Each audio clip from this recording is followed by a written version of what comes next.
किसान भाइयों नमस्कार। स्वागत है आपका आज एक नए वीडियो में। और आज हम बात करेंगे कि लहसुन की खेती में सिंचाई के बारे में। किसान साथियों, जैसे कि बहुत सारे हमारे किसान भाइयों का लहसुन तैयार हो रहा है और बहुत सारे किसान भाइयों के खेत में अभी कंद बनने की प्रक्रिया जो है चल रही है। तो लहसुन की अंतिम सिंचाई के बारे में बात करते हैं। जिन किसान भाइयों के खेत में अंतिम सिंचाई होने वाली है, बहुत सारे किसान भाई हमारे जानना चाह रहे हैं कि अंतिम सिंचाई कैसे करें और अंतिम सिंचाई करने का जो सही समय होता है वो क्या है। और कुछ किसान भाई जानना चाह रहे हैं कि अंतिम सिंचाई से पहले या उसके बाद, यानी लहसुन निकालने से 15-20 दिन पहले हम कैसे सिंचाई करें और उसमें कौन सा आखिरी स्प्रे करें। तो किसान साथियों, इस वीडियो में दोनों चीज़ों पे हम बात करेंगे कि लहसुन की अंतिम सिंचाई कैसे करना चाहिए। वैसे हम लोगों का लहसुन भी निकालने में बहुत बड़ा टाइम है, क्योंकि अभी हमारे यहाँ लहसुन में कंद बनने की प्रक्रिया जो है चल रही है। बहुत छोटे छोटे कंद बने हैं और ये 15 दिन के बाद आपको अच्छे निचोड़ के साथ हमारे खेत में जो कंद लहसुन लगा है, कंद देखने को मिलेंगे। तो जिन किसान भाइयों की इस स्थिति में लहसुन की फसल पहुँच गई है कि उनको अंतिम सिंचाई करने की ज़रूरत है और अंतिम सिंचाई करने के बाद या पहले स्प्रे कौन सा करें। तो किसान साथियों, अंतिम सिंचाई की बात अगर करते हैं तो लहसुन निकालने से 15 या 20 दिन पहले जिस मिट्टी के हिसाब से आपकी फसल है उस मिट्टी के हिसाब से आप सिंचाई कर सकते हैं।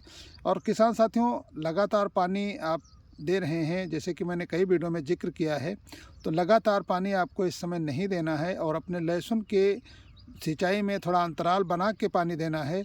अगर आप ज़्यादा, जिन किसान भाइयों के खेत में अभी कंद बन रहे हैं और ज़्यादा कंटिन्यू पानी दे देंगे तो जो अभी पौधे का ग्रोथ है बढ़ता चला जाएगा, यानी पौधे को जो भी एनर्जी पौधा हमारा जड़ों के माध्यम से, पत्तियों के माध्यम से भोजन बना रहा है, वो सीधे अपने पौधे में बढ़ाने में मदद करेगी। तो इसलिए अपने पौधे को अब बढ़ाना नहीं है, यानी पौधे की हाइट नहीं बढ़ाना है और पौधे में जो भी एनर्जी है सीधे कंद पे डाइवर्ट करवाना है।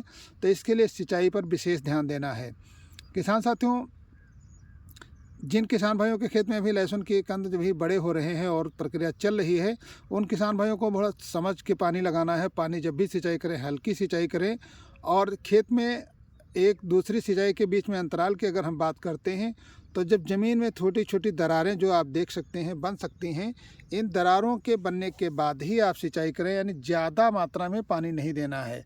और जिन किसान भाइयों के खेत में लहसुन निकालने की 15-20 दिन के बाद प्रक्रिया शुरू हो जाएगी, उन किसान भाइयों को पानी लगाने के बाद अपने खेत को थोड़ा सूखा लेना है, ताकि जो लहसुन के कंद बने हुए हैं अभी तक और उनके जो पर्दे चमकीले और वज़नदार जो हमारा कंद अभी तक आपने पूरी तैयारी के साथ खेत में मेहनत की है, तो उसके लिए कंद बनते समय और उसके लास्ट सिंचाई में थोड़ा ध्यान ये देना है कि कंद का जो आकार बना है वो ज़्यादा नमी पाएगा, तभी उसके सड़न गलन पैदा हो जाएगी। तो थोड़ा मौसम के हिसाब से सिंचाई ऐसे करें कि थोड़ा खेत को अपने सूखने दें। और अंतिम सिंचाई के बाद हमारे बहुत सारे किसान भाई सोच रहे हैं कि अभी हमारे खेत में कम से कम 15 या 20 दिन का अंतराल बचा है, तो इसमें अगर हम कौन सा स्प्रे कर दें जो कि हमारे लहसुन का कंद मोटा और चमकीला और कलियों का उभार अच्छा हो जाए। तो किसान भाइयों, इसके साथ में आपको 0050 यानी पोटाश इन सब चीज़ों में बहुत महत्वपूर्ण भूमिका निभाती है। तो अगर अभी तक आपने 0050 का स्प्रे नहीं किया है तो उसके साथ में आप 0050 स्प्रे के माध्यम से दे सकते हैं। और साथ में आपको बोरान की मात्रा भी थोड़ी सी देनी है, क्योंकि अपने पौधे को बहुत ज़्यादा बोरान नहीं देना है।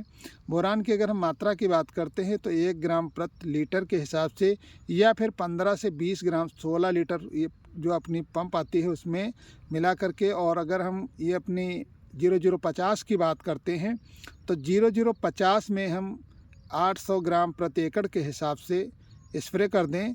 और दोनों चीज़ों को मिलाने के बाद अगर हम स्प्रे करते हैं तो हमारे लहसुन के जो कंद हैं, इनकी जो है चमकीलापन इसमें आ जाएगा और इनकी जो है कलियां हैं वो अच्छे उभार से हो जाएंगी। तो ऐसे अगर आप अपने अंतिम स्प्रे के तौर में 0050 यानी चिलेटेड पोटास और बोरान दोनों का स्प्रे करते हैं तो आपके लहसुन का कंद बहुत अच्छा रहेगा और मार्केट में अच्छे रेट मिलेंगे। जैसे कि आपने देखा होगा कि मार्केट में हमारे बहुत सारे किसान भाई लहसुन लेकर के आते हैं और अच्छे ख़राब यानी छोटे बड़े कंद और जिनके कंद थोड़ा चमकीले मोटे साइज़ के होते हैं, उनका रेट कम से कम हज़ारों रुपये का अंतराल हो जाता है। तो इस तरीके से अभी से आप कुछ समय है आप अपने खेत में थोड़ा सावधानी रखें और बोरान और ये अपना पोटाश इन दोनों का स्प्रे कर देते हैं। और खेत सूखने के बाद जब आप लहसुन को निकालते हैं तो उससे आपके लहसुन के जो है रेट भी अच्छे मिलेंगे, लहसुन वज़न भी होगा और भंडारण क्षमता भी बहुत अच्छी होगी। तो इस तरीके से आप थोड़ा समय निकाल के अपने खेत में देख रेख करते हुए अपने खेत की जो है लहसुन के जो कंद हैं उनका साइज अच्छा मेंटेन कर लें ताकि अच्छे रेट में बिक सके। तो किसान साथियों फिर मिलेंगे अगली जानकारी के साथ अगले वीडियो में, तब तक के लिए नमस्कार।